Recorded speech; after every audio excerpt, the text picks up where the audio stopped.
Napanood nyo na ba ang interview ni Mayor Benjamin Magalong sa Jessica Soho? Yes, grabe. No? Grabe nag-uumapaw na mga bilyon na kinukurakot. Ang sabi niya, imaginein mo ang mga kurakot sa ating gobyerno, hindi na pala sila gumagamit ng pera na bolt. Yung bolt ba na bolt? Kundi room bolt. Kwarto na bolt. Imaginein mo, truck ang pera pala na kinukurakot sa ating gobyerno. Yes, kasi may alam siya.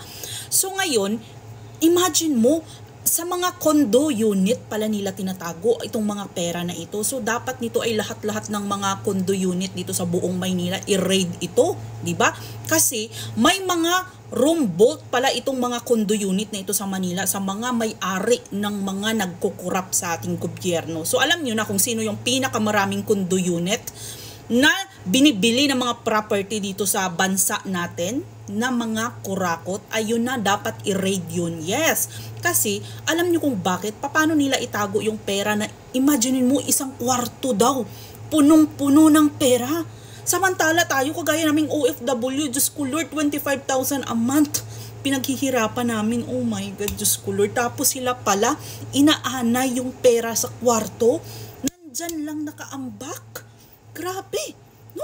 Manghiyak-ngiyak talaga ako na marinig ang interview na ito ni Jessica Soho kay Mayor Benjamin Magalong na ito. Grabe, billions, tama itong billions ang ninanakaw ng mga kurakot sa ating bansa. Kasi like example, last year yung interview ni Inday Sara about sa budget ng DepEd na 24 billion ang ilabas na budget para sa mga renovation ng school sa buong Pilipinas. Pero alam nyo ba kung ano?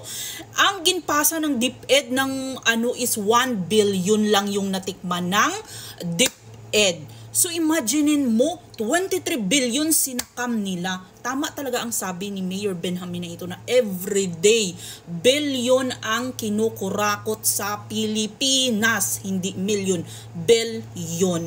Grabe.